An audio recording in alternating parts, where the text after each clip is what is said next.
Isang nakakagulat na revelasyon ang lumutang matapos umunang magsumite ng ebidensya sa Korte Suprema si Unang Ginang Lizata Nasmags laban sa sarili nitong asawa na si Pangulong Kuting Jr.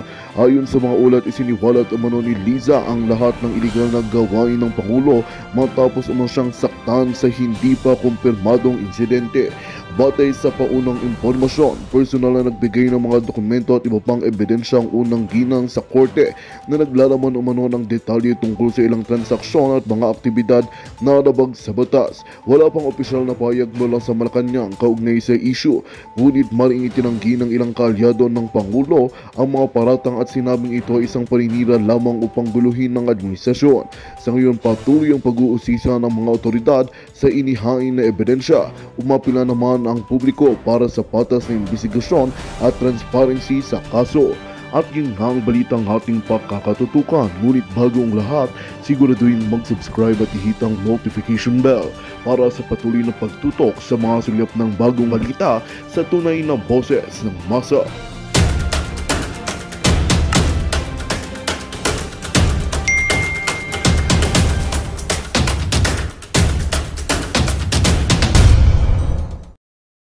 Kumpanya yung amin tigi-tigi sa kaming kumpanya man.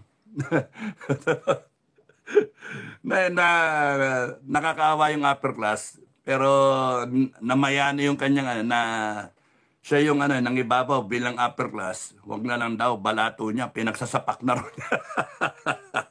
So nakita namin pasa-pasa nga yung tao. Okay.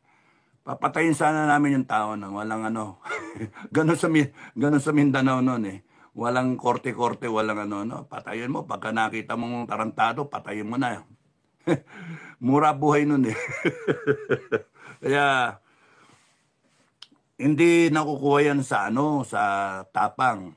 Gaya kunyari, yung bata ko, nag-strapping. Si Scarface, di ba? Panoorin niyo yung mga vlog ko earlier. Si Scarface, pinukpok ng bato dito, ng sibilyan. Kasi babae lang yung pinagmulan, umakyat siya ng ligaw, binata yung tao, umakyat siya, pumopormal siya doon sa Mako, sa area namin, sa Mako, kumbal ngayon yun.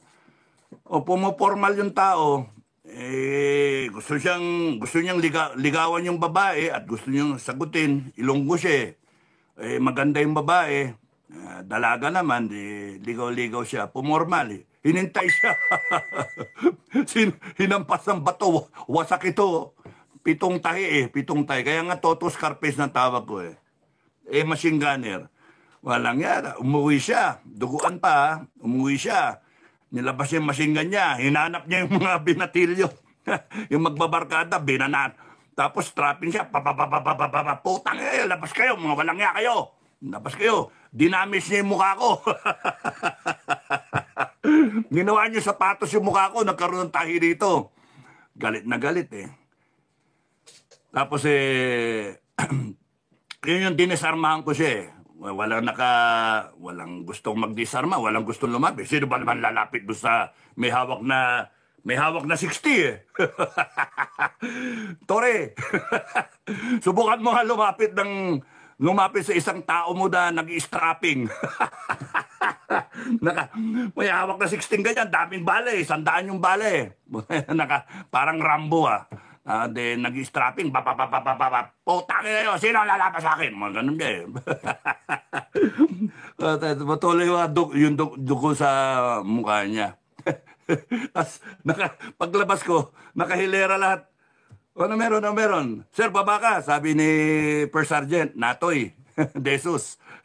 Baba ka, sir. Bakit? Sir, si Ilonggo nag-strapping. Tatamaan ka. Putang yan, sabi yung gano'n. Tapos yung nakaigalat, sabi ni CEO, Captain Igot, baba ka, King. Tapos sabi ni Malabanhot, gano'n din. Baba ka, Bermudez, dapa kay King. Tatandi. Then, humiga akong ganyan. Naka-shorts lang ako. Sila naka-jogging pants. Sir, malamok dito, sir. Hindi ka nga mamamatay sa trapping. Sa trapping, mamatay ka malaria o dengue. Malamok dito, sir. Pinapapak ako. Yung hita ko, maputi pa. Putya. Sabi ko, wala bang nang tatayo dito? Natoy, ikaw na. Ikaw per sergeant. Ikaw punta to sa harap. Punta mo, tapos yun, total, NCO to pigilan mo. Mahirap yan, sir. Mahirap yan, sir. Nakainom, sir. Walang kilala yan, sir. Ano tayo, magdamag tayo dito, naghihintay hanggang sa maubusan niya ng bala. Hindi naman na tuloy-tuloy. Nag-ano siya, fire discipline. Pag sinabing fire discipline, hindi mo ubusin yung bala mo, single-single. Saka nakakita yung burst of 3 lang siya ba? Pret, ganun lang. Kasi alam niya, maubos yung bala niya eh. Buong kumpanya, naka-pin down ng putya, nakatingin lang sa kanya. Sabi ko, Lintek, ba, aabutin tayo ng umaga rito, nakaganito lang tayo, anak ng putya. Binaba ko yung baril ko, binagsak yung baril ko. Cover, sabi mo gano'n, tapos punta ako, tapos pinigil ako, sabi sa akin, Iking! Sabi sa yung mga sundalo, yung mga taga 6 company na musang, Sir, wag na muna. Putang na, abutin tayo umaga rito. Lumapit ako doon. Mga 10 meters away, na gumagana ako, To! Sabi mo gano'n, To! Mas gumano siya. Tinutok yung masiga sa akin. Putang ina ka. Babarilin mo ako, hindi mo kilala. Babarilin mo ako, hindi mo kilala. Nakatutok sa akin eh. Ay sir, ikaw pala yan. Ayun, lumapit ako kasi nakilala ako eh. Kahit blurry na yung vision niya eh. Tapos nung ano na, tinanggal yung kamay, yung daliri sa trigger ba. Tapos iniwas yung baril. Yung yung 60. Alam ko ng maludok. Sir, kumando sir. Sir, magandang gabi sir. Sabi ko, magandang gabi, gago ka, natutulog na ako, ba't puputok-putok ka? Puputok-putok ka. Tapos pinapakasuhan sa akin, tapos kinabukasan, pumunta si CEO sa mayor. Anak ng tokwa yan. Nakuha ko yung machine gun. Sabi ko kay Captain Igot, Sir, akin na to ha. Sir, akin na to ha. 60, akin na to. Savings. Recovered from a drug soldier. Kung NPA daw yon, akin na raw. Kaso, sundalo eh. Sabi ko, okay na sana to sir. Ilalagay ko to sir sa bahay ba? Savings. Anak ng toko ay. Tore. Pagka gano'n, mga magtapag-tapangan ngayon, gano'n yung paano gagawin, may armado. Yung ginawa niyo sa KOJC, walang armas yung mga tao dun eh. Kapulpak. Nagiging katuloy kayo. Tapos sasabihin ng presidente, wala namang armas na. Wala namang armas pumunta ron eh. Ay, naku, kaya tuloy ang PNP. Dito, pagka mag-serve kayo ng warrant, isa lang ang pumasok o dalawa para may body. Dalawa lang ang pumasok sa bahay. Unarmed.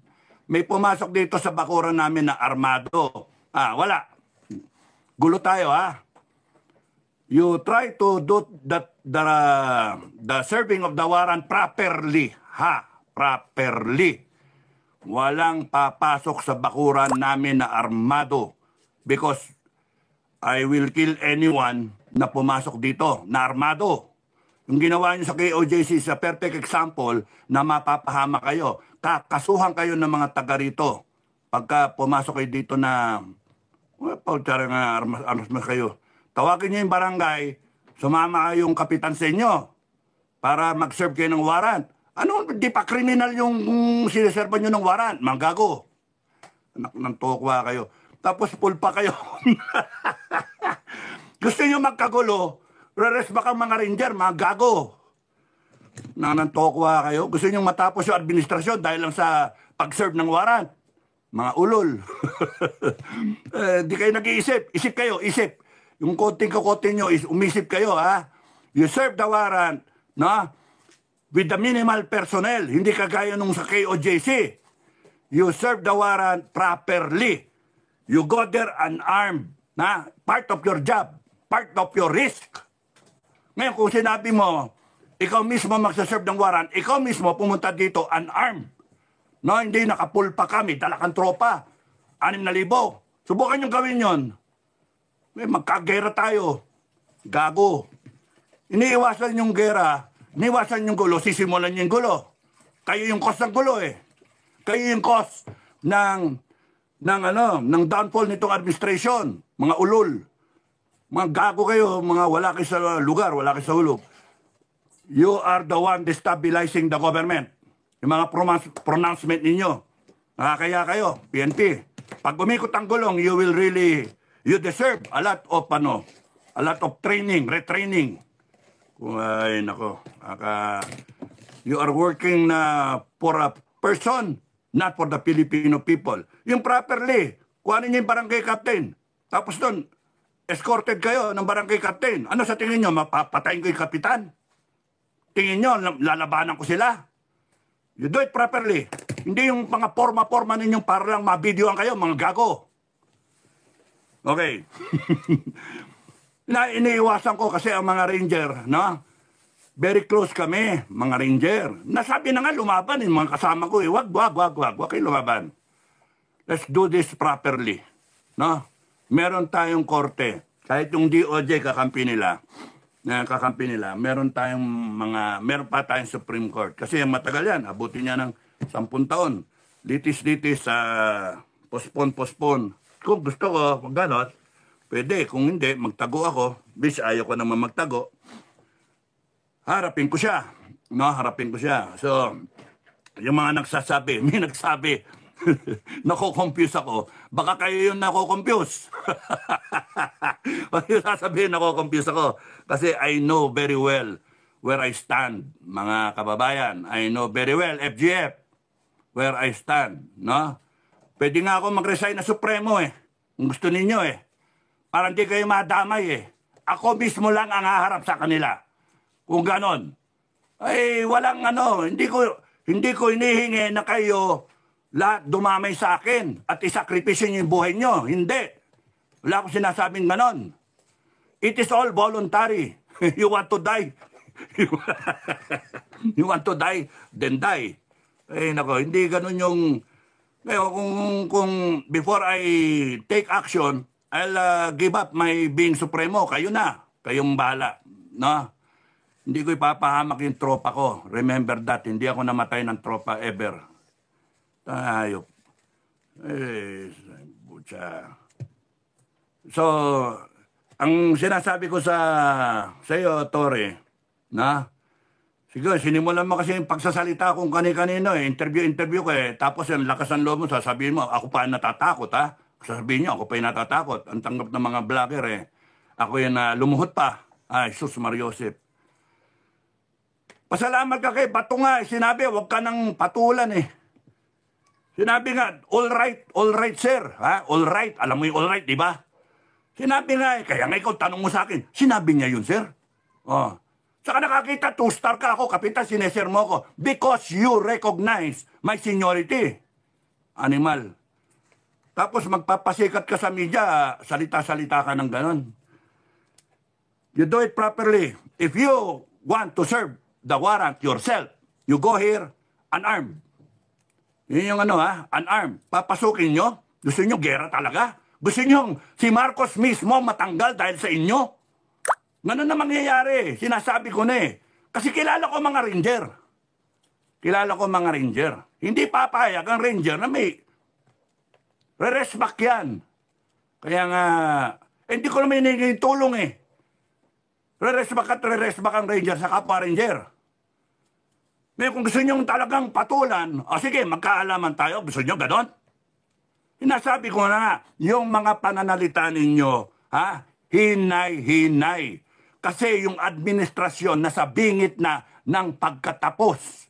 Malaglag yung administrasyon. Kayong mga nagsisip-sipan dyan sa paligid, lalong matatapos ang administrasyon ni BBM at saka ni Tamba, lalong matatapos yan dahil sa kasipsipan ninyong lahat. Lumagay kayo doon sa tama. Anak ng tokwa kayo. Anong gusto nyo? Civil war? Dahil lang sa warrant? Anak ng tokwa. Ang dapat pinagsisimula ng civil war, yung mga pagnanakaw, plunder, droga, komunista. Pero yung serving the warrant is not reason to go to civil war. Not reason na magpatayan ang mga sundalo, ang mga retired, laban sa inyo. Just because na you want to prove na, matapang matapang. Kung matapang kayo, pumunta kayo dito sa bahay ko na walang baril. Sama niyo yung kapitan para may mga witness. Ganon. You do it properly. Hindi kriminal yung pinupuntahan nyo. Ha? Hero pa nga eh. Kasi doon kayo, doon magagalit yung mga kasamahan ko. Doon magagalit. Ay, nako. Kayo ba, nung EDSA 89, nasaan kayo? Ha? Wala ka pa eh. High school ka pa lang eh. EDSA 89. I was a first lieutenant. I was a government negotiator. I was given an award for that. I coined up the word return to barracks. Bumalik ang ranger sa barracks. Nagkabit ng magazine, pinakabit ko. Pinatanggal kasi. And without my quick thinking, wala na. Walang mangyari doon sa negotiation, back down. Sabi kasi ng mga sargento, mga sergeant major doon, mga ranger, putang ina, kung ayaw ng mga opisyal natin, kasi sabi ni General Enrile, 1 star pa lang nun, Superintendent Academy at that time, na AIM siya eh, kaya nandiyan siya sa Manila. Kung sabi niya, yung mga opisyal ninyo nag-agree na sa amin to return to barracks. Yan. Surrender, bale. Return to barracks. Sinabi ko kasi, wag niyo sasabihin na surrender. Hindi nagsusurrender ang ranger. Ha? O, ito, 1989 pa to. Tore, ha? 2025 ngayon. Never nagsurrender ang ranger. Kung kinakailangan, mamatay siya, mamamatay siya. Yun, tandaan nyo, ha? Tapos nun, sabi ng mga sarento, mga sundalo, kung ayaw ng mga opisyal natin, kami na lang magtutuloy nito. Yun na nga, hindi nga nagsusurrender eh. Sila na lang magtutuloy. Gusto nyo ba dumating tayo sa sitwasyon na mamatay ako? Ha? Bastusin nyo ako. No? Ipahiya nyo ako on camera. Gusto nyo ba mangyari yon talaga? Or you treat me as a professional? Mas kakalma ang mga musang. Ha? Hindi yung ganyan na mga banat ninyo. Maghanap kayo ng mga musang na laban sa akin. Sige. Ang dami namin eh. Mario Joseph na lang. Gusto nyo pumunta ka Mindanao. Kaya nga ako, ayoko na. Sa akin, okay lang ako ikulong nyo ko para matigil na ako. O hindi, marami. Yung iba naman ang mag-iingay. Anak ng tokwa. Yeah, you do it properly. Hindi ito for the show. Hindi ito for elevating your image to become chief PNP. O kung kunyari yun yung ambisyon ninyo. Nagpapabango kayo or kung meron itong internal arrangement, no, sa mga amo ninyo. But you do not treat somebody na criminal. Ha? Because under the Constitution, I am guaranteed, presumed innocent until proven guilty. Yung arrest warrant, kung ilalabas man yun, para litisin ako. Because I am considered an enemy of the state. Now, I consider you an enemy of the Filipino people. So, magtagisan yan, mga lawyer, magtagisan yan ng talino. At saka weather yan. Kung sino nakaupo, no? Yun ang mananalo. Malas nyo pagka umikot ang administration at ongoing yung kaso. Because ako, ang paninindigan ko, I'm just doing this for the people. Kayo, what are you doing it for? For ambition? For something na kapalit? You do it properly. You go there without arms. You go here without arms. No? You serve the warrant properly. 2 lang ang pumasok. Kasama pa yung barangay captain at yung tanod. 4 kayo pumasok. Unarmed. Kasi pagka pumasok kayong armado dito sa bakuran ko, mamamatay kayo. Tingnan ko yung tapang ninyo. At pagka nangyari ang putukan na yan, wala, kalaban ninyo, buong Pilipinas na Ranger, mga musang. Gusto niyo mangyari yun? Gago kayo. Ang tatapang kasi ninyo nagtatapang-tapangan kayo. Dahil sa marami kayong tao. Ilang kayo? Ilang kayo? Kulang 6,000. Yung KOJC, ano yun? Grupo yun na, banal na grupo, nananahimik, binastos ninyo. Hayop yun. Kaya wag nyo nandalin yung PNP sa kalokohan. So, okay. Okay na yun. Didemanda kayo ng asawa ko, ha? Pagka kayo, at saka be sure, nakalagay yung mga nameplate nyo, ha? Mga pangalan ninyo. Hihingin yon, kapitan, hihingin yon ng kapitan, ha? Kasi pagka umikot ang gulong and I find myself in authority, yari kayo sa akin, ha? You do it properly, in accordance to law, okay? According to the Constitution, ha? You serve the warrant properly.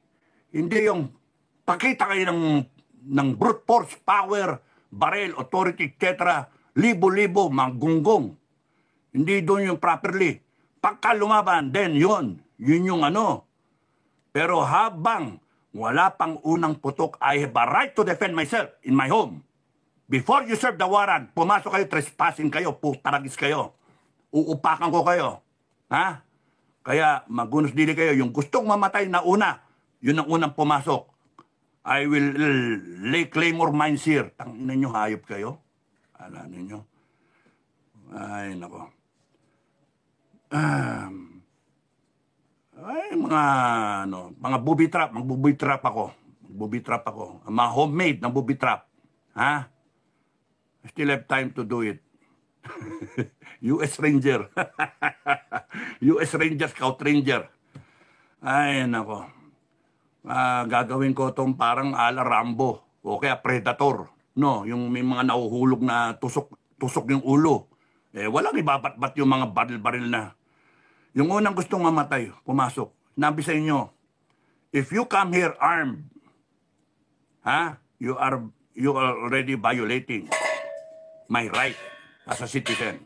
You come here unarmed, then it shows a peaceful rendering of a warrant. Peaceful. Naka-uniform kayo. Because I will respect authority. PNP. You show me the warrant. Kasama niyo yung kapitan. Kasama niyo yung tanod. And then let my wife get your names. So that meron kaming record. And then titingnan ko kung properly in order and I will come with you. You come here na panay armado, I will die with you. Tanginan nyo. And it will be a revolution. Mga iniiwasan ko kayo tong gago Hindi nyo, alamin nyo samahan ng mga ramusang. Ha? Yung mga retired ngayon, yun yung mga sinakip ko sa Makati. And I haven't asked for their help. I am not invoking, tulungan nyo ako. Hindi. Tutulong yan, voluntary. Ayop kayo. Saan ka nakakita nun Sila na nga yung bumalik sa barak, sila na yung nag-give up ng Makati siege. Pagbalik nila mga nakasaksak yung magazine, yung mga government forces na nagtanggal. You see, I was banking on the discipline of the Scout Rangers. Kilala ko yun. Kilala ko yung unit Doon ako